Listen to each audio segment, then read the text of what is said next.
আমি আজহারির ছেলে। ও রংবাজি কথা। মাথায় কি সমস্যা আছে না মাথা টাল হয়ে গেছে? সাইকেলের চাকা যেরকম টাল এরকম সাপের মতো মোড়ামুড়ি করে সেরকম টাল হয়ে গেছে না মাথা? আজহারির ছেলের যোগ্যতা মানে আজহারির ছেলে হওয়ার যোগ্যতা কি তোর আছে?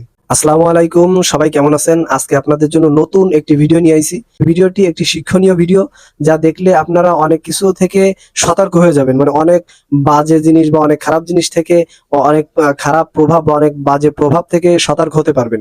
তো চলুন স্টার্ট করি। গাড়ি স্টার্ট কর। Nora Fatehi. বুঝতে পারলাম না, আবার একটু বলো তো। নোরা ফাতেহি ও আচ্ছা, নোরা ফাতেহি।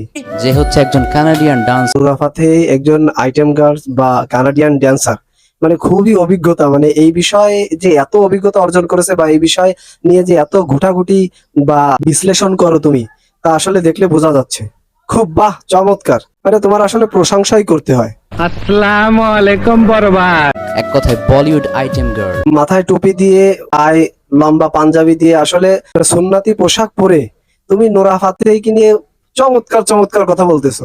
বা নোরা ফাতেহার বিষয় মানে বিশাল বা অভিজ্ঞ একজন মানুষ, এই বিষয়ে বিশ্লেষক আর কি।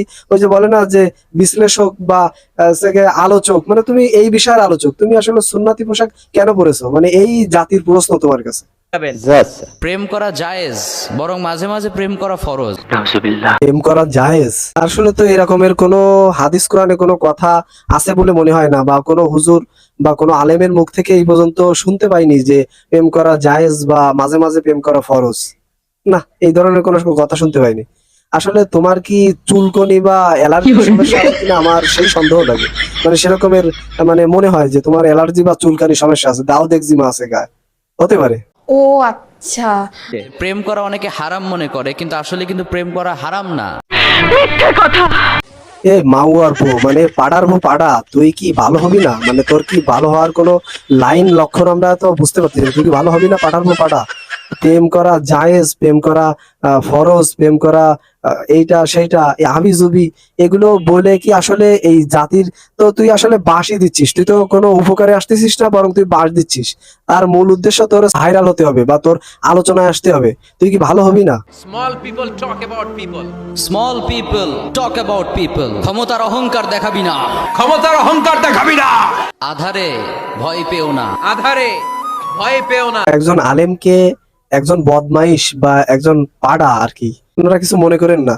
মানে বলতে বাধ্য হচ্ছি যে একজন স্কলারশিপ প্রাপ্ত আলেম বা একজন শায়েক, যে শায়েক মিজানুর রহমান আজহারি, তিনি আসলে জাতির একজন, আল্লাহর কাছ থেকে তিনি একজন রহমত স্বরূপ, মানে জাতির জন্য খুবই গুরুত্বপূর্ণ একজন মানুষ। যার কারণে জাতি আসলে সঠিক দিশা পায়। কিন্তু এই জাতির সঠিক দিশা পাওয়ার একজন মানুষকে কপি করে, মানে সে যে এত বিহায়া কথাবার্তা বা এত নোংরা কথাবার্তা মুখ থেকে বলে, বা এমন ইসলামের এমন এমন জিনিসগুলো আসলে মানুষের কাছে তুলে ধরতেছে, মানে বিকৃত করে তুলে ধরতেছে, যেটা আসলে খুবই নগণ্য এবং ঘৃণিত। এই মিজানুর রহমান আজহারিকে হুবহু কপি করতেছে। কিন্তু কপি তুই কর, কোনো সমস্যা নাই, কপি করে সেটা ভালো মানুষের জন্য, যেটা ভালো হয়, উপকারে আসে জাতির জন্য, এই উম্মাহর জন্য, সেই কাজগুলো কর। কিন্তু জাতিকে বিভ্রান্তি করতেছিস, আবার এই মিজানুর রহমান আজহারিকে কপি করে জাতিকে ধ্বংসের দিকে ঠেলে দিচ্ছিস। আসলে তোর উদ্দেশ্য বা লক্ষ্য কি? তুই আসলে তোর মরার কোনো চিন্তা নেই বা তোর পরকালের কোনো ভয় নেই? রোজা রেখে গার্লফ্রেন্ড অথবা বয়ফ্রেন্ডের সাথে কথা বললে রোজা ভেঙে যাবে না। রোজা রেখে গার্লফ্রেন্ড বয়ফ্রেন্ডের সাথে কথা বললে রোজা ভাঙবে না? ওরও পাটার পো, মানে মানদার, তোরে কি বলবো। রোজা রেখে তো এমনি, রোজা বাদে এমনি সময় গার্লফ্রেন্ড বয়ফ্রেন্ড করা যাবে না। এই হারাম সম্পর্কই করা হারাম, বা এই সম্পর্ক করাটাই হারাম। তো কথা বলা তো দূরের কথা, আর রোজার সময়ের কথা তো অন্য রকমের কথা। মানে তোরে কি বলবো, তোরে পাইলে বা তোরে কোনো জায়গায় পাইলে জুতা পিটা করা উচিত তোকে আর কি। প্রেম করা জায়েজ, বরং মাঝে মাঝে প্রেম করা ফরজ। ফালতু কথা একদম কবি নে। প্রেম করা জায়েজ কোন কোরআন হাদিসই পাইছি সেটা? আর কোন ফতোয়া? তুই কি আসলে ফতোয়ার মাস্টার, নাকি তোর বাড়ি ফতোয়ার কোনো ঝুড়ি আছে, সেই ঝুড়ির থেকে তুই ফতোয়া বের করে মানুষের দিচ্ছিস? আসলে প্রেম করা জায়েজ, তোর বোনের সাথে প্রেম করা জায়েজ, বা তোর বোনের সাথে প্রেম করা ফরজ? এটা বল তুই, যে আমার বোনের সাথে প্রেম করা ফরজ বা আমার বোনের সাথে প্রেম করা জায়েজ। এটা সবার সামনে বল, তাহলে সেটা সুন্দর হয়, ভালো হয়। আমার গার্লফ্রেন্ড যদি এসএসসি এক্সামিনেশনে ফেল করে, ইমিডিয়েটলি তাকে একটা মেসেজ ড্রপ করো। সে যেন স্ট্রেট ফরওয়ার্ড তার বাবাকে বলে, ড্যাডি আমার দ্বারা আর পড়াশোনা হবে না। একটা ছেলেকে আমি অনেক লাইক করি, তার সাথে বিয়ে দিয়ে দাও, সুখের সংসার করি। সুবহানাল্লাহ। যারা মাত্র এসএসসি পরীক্ষা দিছে, এসএসসি পাশ করেছে, বা যারা এসএসসি পাশ করেনি, সেই ধরনের মেয়েদের মেসেজ ড্রপ করতে বলতেছে। আসলে কি তুই কি ক্রিকেট খেলিস? মানে তুই ক্রিকেট খেললি মেসেজ, মানে ক্রিকেট বল বা ফুটবল ড্রপ দেয়, তুই মানে ড্রপ ছাড়া তুই কোনো কথা বলতে পারিস না? মেসেজ পাঠানো বা একটা মেসেজ সেন্ড করা, তুই সে জায়গায় কোনো মেসেজের কথা উল্লেখ করলি, তুই মেসেজ ড্রপ করিস, মেসেজ ড্রপ করিস। মানে তুই আসলে কি, তুই মানে মানুষ না অমানুষ, না তুই কি জানোয়ার? এটা আসলে বুঝায় বল। আর দ্বিতীয়ত, একজন মেয়ে যদি ফেল করে, এই এসএসসি পরীক্ষায় ফেল করে, তাহলে তার বাবাকে উপদেশ দিচ্ছে এই বদমাইশ, যে তাকে তার কাছে জিজ্ঞেস করো, মেয়ের কাছে জিজ্ঞেস করো, বা মেয়ে বলবে ড্যাডি বা পাপ্পা, আমি একটা ছেলেকে পছন্দ করি, আমার তার সাথে বিয়ে দিয়ে দাও, বিয়ে দিয়ে দেওয়ার পরে আমি সুখে শান্তিতে বসবাস করব, জীবন যাপন করব। আবার এই জীবন যাপন করার পরে এই কথা বলতেছে যে সবাই বলেন সুবহানাল্লাহ। মানে কোন জায়গায় সুবহানাল্লাহ বলতে হয়, কোন জায়গায় আলহামদুলিল্লাহ বলতে হয়, তোর সেই ন্যূনতম জ্ঞানটুকু নেই। তুই কিভাবে এইগুলো মানে মানুষে বুঝাচ্ছিস বা মানুষে বলতেছিস? তুই তো জাতির ক্ষতি করতেছিস, জাতির ধ্বংস করতেছিস জাতিকে। আমার গার্লফ্রেন্ডকে আমি কিছু ইসলামিক বই গিফট করেছিলাম, and after a few days সেগুলো স্টাডি করার পর সে আমার সাথে ব্রেকআপ করে দিয়েছে। তোর গার্লফ্রেন্ডকে তুই কিছু বই গিফট করছিলি, করার পরে সেই বই সেই গার্লফ্রেন্ড পড়ছে, পড়ার পরে তোকে কিছুদিন আগে তোকে ব্রেকআপ করে চলে গেছে। আসলে কি বলবো, গার্লফ্রেন্ড বয়ফ্রেন্ড, বয়ফ্রেন্ড গার্লফ্রেন্ড, এটা তো আসলে হারাম রিলেশন। এই হারাম রিলেশন করে তুই সেইগুলো আবার জাতির সামনে বলতেছিস, তারপরও আবার নবীর সুন্নাত, মানে সুন্নাতি পোশাক লিবাস ধারণ করে তুই এই কথাগুলো কেন বারবার মানে ইসে আনতেছিস, মানে সোশ্যাল মিডিয়া আনছিস? তোর কি আসলে লজ্জা নেই? মানে লজ্জা ঘিন না? তোর কি পিত্তি কাটা, ওই যে ভিতরে দিয়ে মাছের পিত্তি কেটে ফেলায়, তোর কি সেরকমের পিত্তি কাটা মানুষ তুই? তোর কি পিত্তি নেই, ঘিন্না নেই?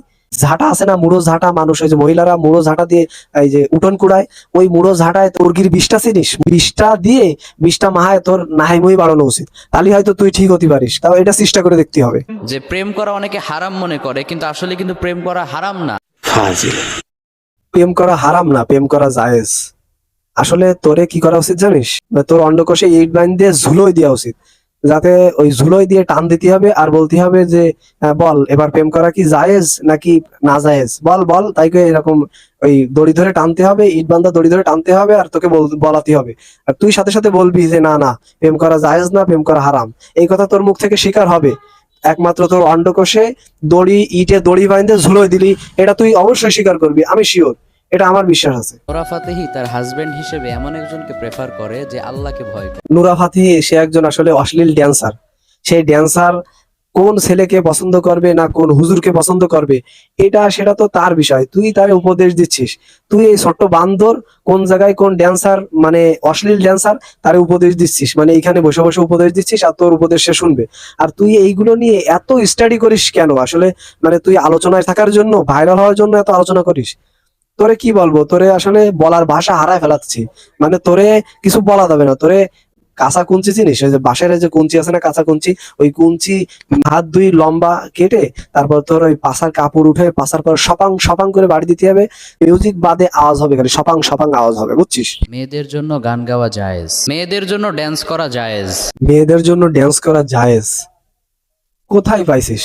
এমন কোন কথা আমি তো আমার জীবনে শুনিনি যে কোনো আলেম, কোনো হুজুর এই কথা বলেছে যে মেয়েদের জন্য ড্যান্স করা জায়েজ, মেয়েরা ড্যান্স করতে পারবে। হালাল হারামের কথা পরে বললাম, হালাল হারাম পরে, ড্যান্স করা জায়েজ এটা তুই কিভাবে বললি যে এই মেয়েদের ড্যান্স করা জায়েজ? তুই কি নোংরা? মানে মানুষ তো একটা পর্যায়ে থাকে, তুই কি কোনো পর্যায়ের নোংরা না? তোকে বাসার কাছে কি কোনো পাগলা কুত্তো আছে? মানে পাগলা কুত্তো থাকলি তোরে পাগলা কুত্তো দিয়ে প্রত্যেক 5 মিনিট অন্তর অন্তর পাগলা কুত্তো তোর ঠ্যাঙে কামড় দেবে, মানে তোর ঠ্যাঙে কামড় দেবে, আর তুই দৌড়বি, কবি যে না জায়েজ না, না জায়েজ না, না জায়েজ না কবি, আর দৌড়বি। তোর সেই কাজ করা উচিত। আসলে তুই ভালো হবি বলে আমার মনে হচ্ছে না। মাহিয়া মাহির আর তার হাজবেন্ডের আবার ডিভোর্স হয়ে যাচ্ছে। আরে এরা কারা, কোত্থেকে এলো? আজ মাহফিলের যে প্যান্ডেল বা যে স্টেজ, এই স্টেজে মানুষ কেন আসে? দিনের দাওয়াত শোনার জন্য আসে, দিনের ভালো ভালো কথাগুলো শোনার জন্য আসে। সেই প্যান্ডেলটা যদি অপবিত্র হয়ে যায় বা মানে নোংরা হয়ে যায়, তাহলে কেমন হবে আসলে বিষয়টি আপনারা বলেন। যে মানে কোন জায়গায় পচা নিউজ বা কোন জায়গার অশ্লীল নিউজ, নোংরা অশ্লীল যে নায়ক নায়িকা, এই নায়ক নায়িকাদের নিউজ বা খবর এমন এই পবিত্র জায়গায়, এই ওয়াজ মাহফিলের মতো পবিত্র জায়গায়, এই বাহাত্তারা, এই মানদার, এই মাওয়ারপো, মানে এই জায়গায় এমন ভাবে কথা বলতেছে, মনে হচ্ছে এই মঞ্চটা এই সমস্ত আলোচনার জন্য মঞ্চ। কোন সময় কোন নায়িকা, কোন অশ্লীল নায়িকার ডিভোর্স হয়ে গেছে, কোন সময় ছাড়াছাড়ি হয়ে গেছে, কোন সময় কি করেছে না করেছে, কোন সময় বাথরুমে গেছে, এই সমস্ত মানে নোংরা কথাবার্তা এই পবিত্র জায়গায় আসলে বলতেছে। আপনারা এই যারা ওয়াজ মাহফিলে এই ধরনের এই কুলাঙ্গার নিয়ে যান, তারা আসলে তাদের কি বিবেক বুদ্ধি হারায় গেছে? আপনারা বলেন তো, বিবেক বুদ্ধি হারায় না গেলে আপনারা এই সমস্ত ওয়াজ মাহফিল শোনার জন্য কি যান, বা আপনারা কোনো প্রতিবাদ করেন না কোন মানে কি জন্য? আসলে এটা আমার বুঝে আসে না। বিটিএস এ যোগদান করার জন্য একটা মেয়ে 18 ভরি স্বর্ণ নিয়ে বাড়ি থেকে বের হয়ে গেছে। এ মাহুয়ার পো, তুই কি এই যে 18 ভরি স্বর্ণ নিয়ে একটা মেয়ে বিটিএস এ যোগ দেওয়ার জন্য চলে গেছে, তুই কি তার সাথে ছিলি? তুই কি সাথে ছিলি? তুই কি ব্যাগ বইছিস? মানে ওই মেয়েটার ব্যাগ কি তুই বইছিস, ওই সোনার ব্যাগ? তুই এই সমস্ত কথা জানলি কিভাবে? আর এই সমস্ত কথা কিটা বিটিএস এ যোগ দিতে যাচ্ছে, কিটা বিটিএস তে ছাড়াতে যাচ্ছে, এই সমস্ত কথা তোর কি এই ছাড়া কোনো কাজ নেই? মানে তোর কি কাজ কাম শুধু কি এই সমস্ত নিয়ে পড়ে থাকা? আমি জীবনে বিয়েই করব না। একদম সত্য কথা। আর এটা আমি আসলেই জানি, আমি বুঝতে পারছি, তোরে আসলে দেখেই বোঝা যায় যে তুই বিয়ে করবি না। তুই বিয়ে করবি, তোর কি যোগ্যতা আছে? তোর তো যে যোগ্যতা বা যে কয়টা গুণ বা যে কয়টা যোগ্যতা থাকে একজন মানুষের বিয়ে করার জন্য, সেই যোগ্যতাই তোর ভিতরে নেই।